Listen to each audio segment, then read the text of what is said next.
Assalamualaikum warahmatullahi wabarakatuh. Selamat malam. Oke, jadi hari ini alhamdulillah saya dikasih kesempatan oleh Dr. Idam untuk bisa berbagi dengan judul tepat dalam penggunaan obat.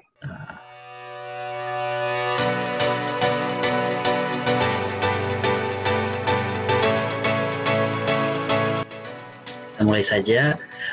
Sebelum saya mulai penjelasan kali ini, saya perlu menekankan bahwa apapun yang terdapat di dalam slide ini adalah tidak, disclaimer saya adalah tidak, itu adalah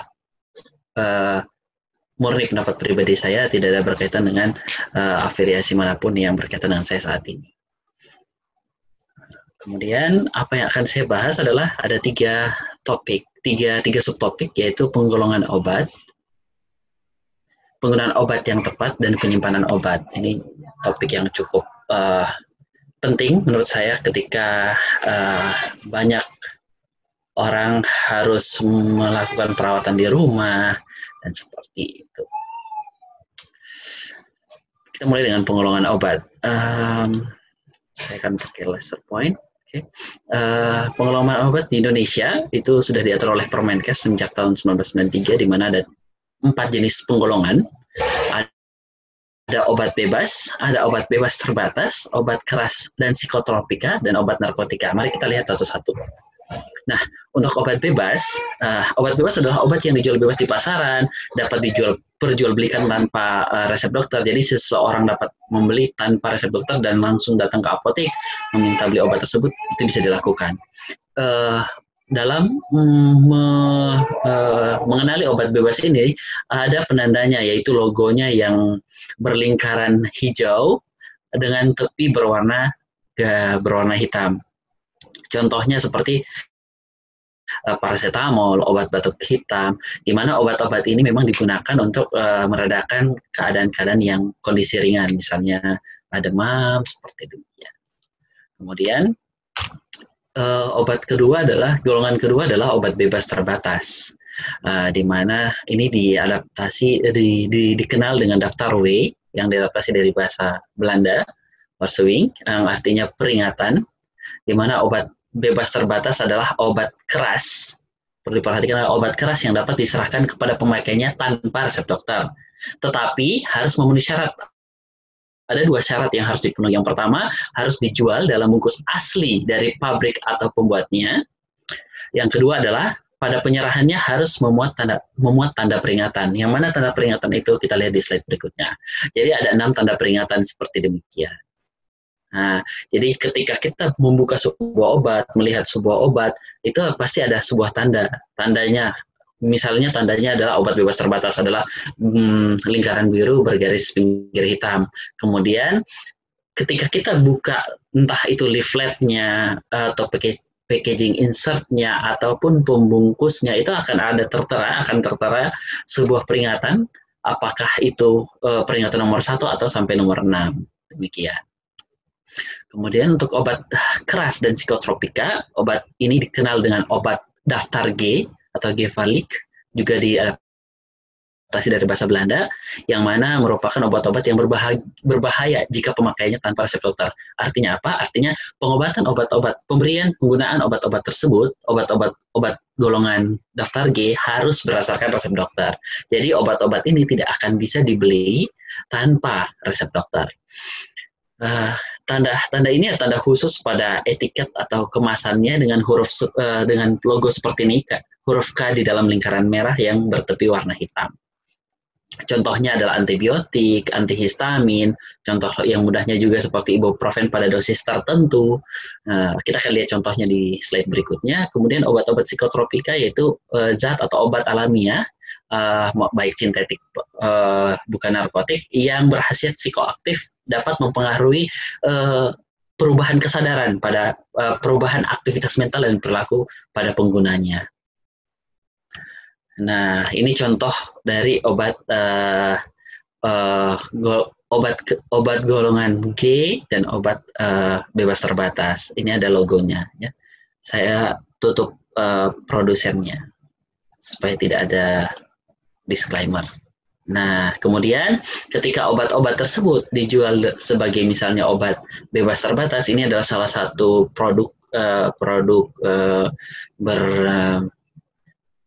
istilahnya adalah obat bermerek, di mana dijual dengan merek aslinya dan ada peringatan di belakangnya. Nah, jadi di mana bisa dilihat peringatan-peringatan ini? Bisa dilihat pada pembungkusnya, packaging insert, maupun leaflet obat. Nah, sedangkan obat narkotika adalah obat yang berasal dari tanaman atau bukan tanaman, yang mana dapat menyebabkan penurunan atau perubahan kesadaran, hilangnya rasa, mengurangi sampai menghilangkan rasa nyeri dan menimbulkan ketergantungan. Ini tidak semua, ini dalam obat-obat ini sangat terbatas dalam penggunaannya. Nah, kita akan masuk pada topik kedua, yaitu bagaimana sih menggunakan obat yang tepat. Menggunakan obat yang tepat itu harus sesuai dengan petunjuk penggunaan. Petunjuk penggunaan itu bisa berdasarkan petunjuk penggunaan yang diberikan oleh dokter, berdasarkan resepnya, aturan pakainya, atau berdasarkan informasi dari produk tersebut yang bisa didapatkan dari yang seperti yang saya bilang tadi, misalnya di bungkusnya, di leafletnya, ataupun dalam packaging insertnya. Nah, harus digunakan pada saat yang tepat dan jangka waktu terapi yang sesuai dengan anjuran. Nah, misalnya kita sering dengar kan, sering kenal minum obat itu 3x1. Jadi yang biasa dikenal dengan orang-orang lah pagi, siang, malam. Tetapi ini tidak tepat ternyata. Yang tepat adalah pemberian obatnya berjarak 8 jam. Karena satu hari ada 24 jam, pemberian obat 3 kali sehari artinya harus dibagi dalam jarak 8 jam. Kenapa demikian? Karena obat itu akan mencapai kadar tertentu untuk memberikan efek terapinya.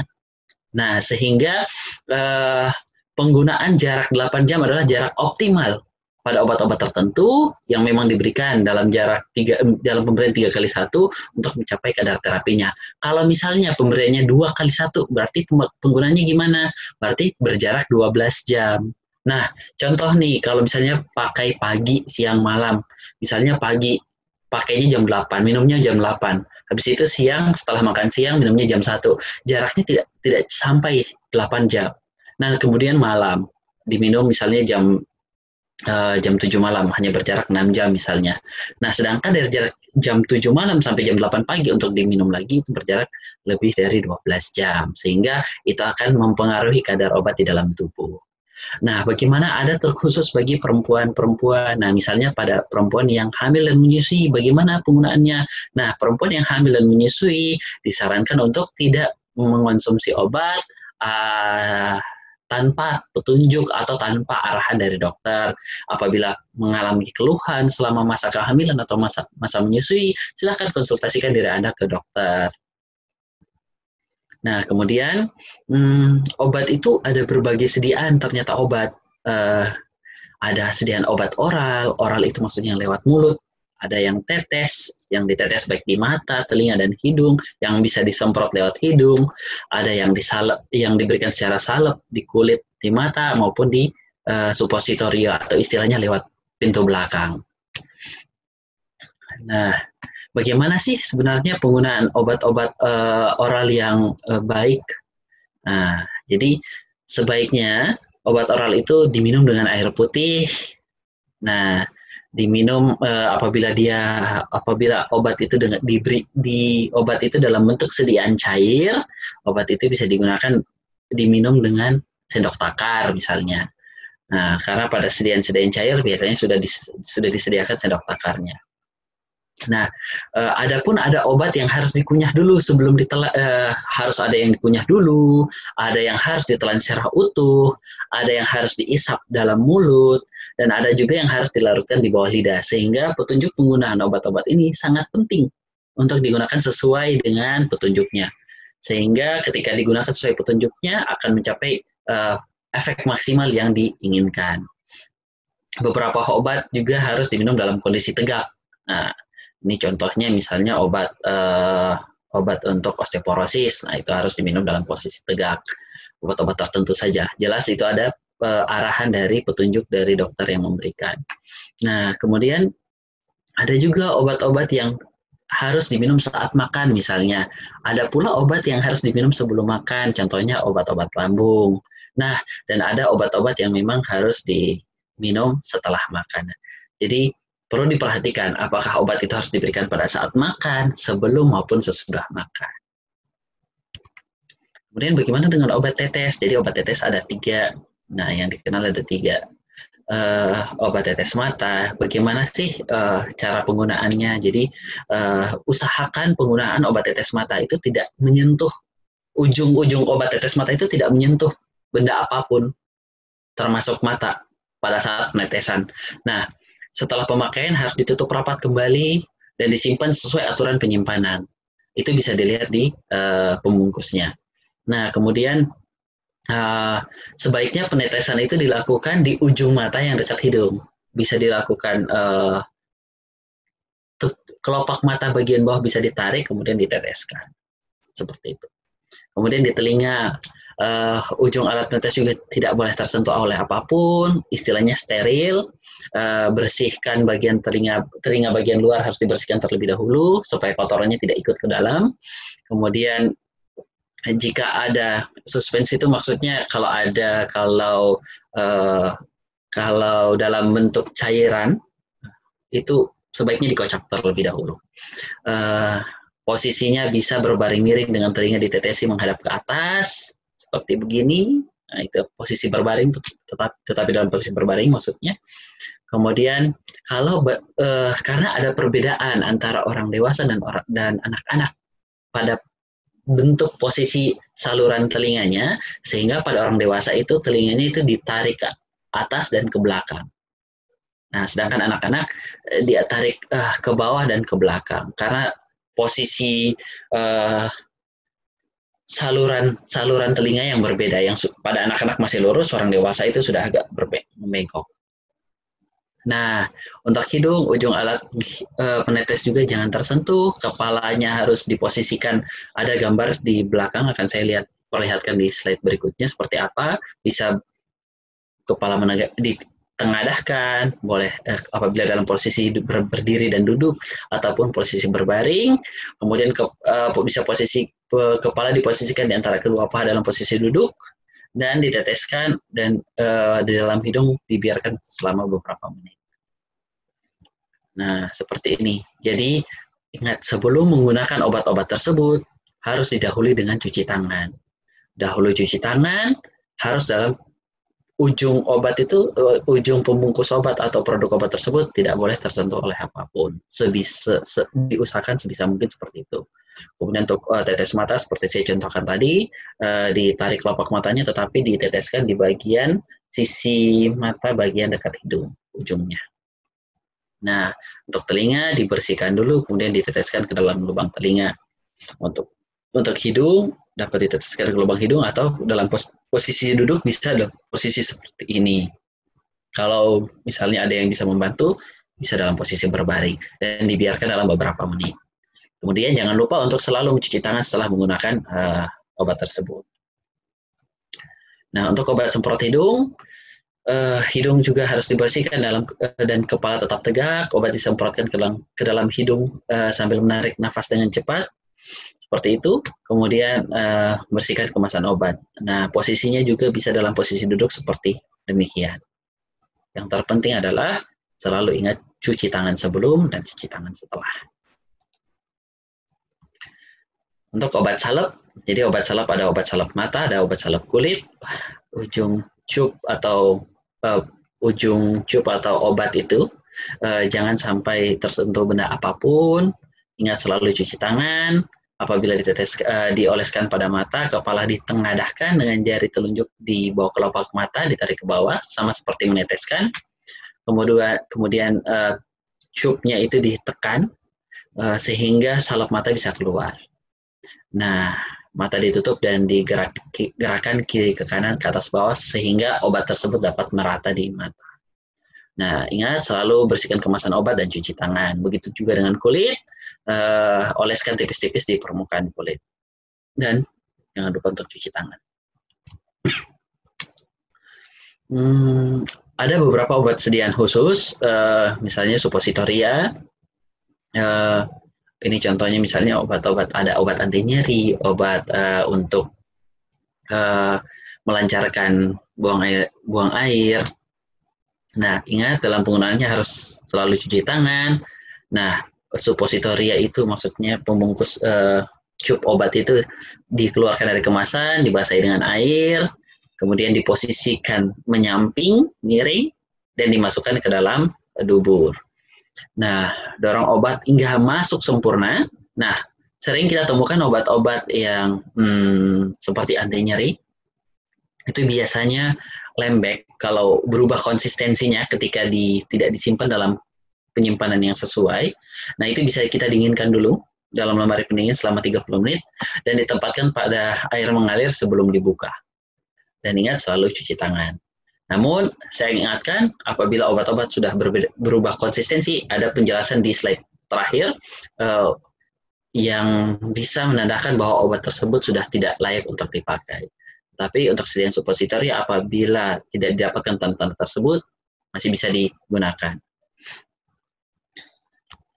Nah, untuk tips menggunakan obat yang tepat, tentunya baca etiket brosur atau kemasan obat, karena informasi yang tersedia di etiket brosur maupun kemasan obat merupakan informasi yang sangat relevan, yang sangat sesuai, yang sangat tepat, yang memang menjadi panduan dalam penggunaan obat tersebut, yang sudah sesuai dengan aturan-aturan penggunaan obat tersebut.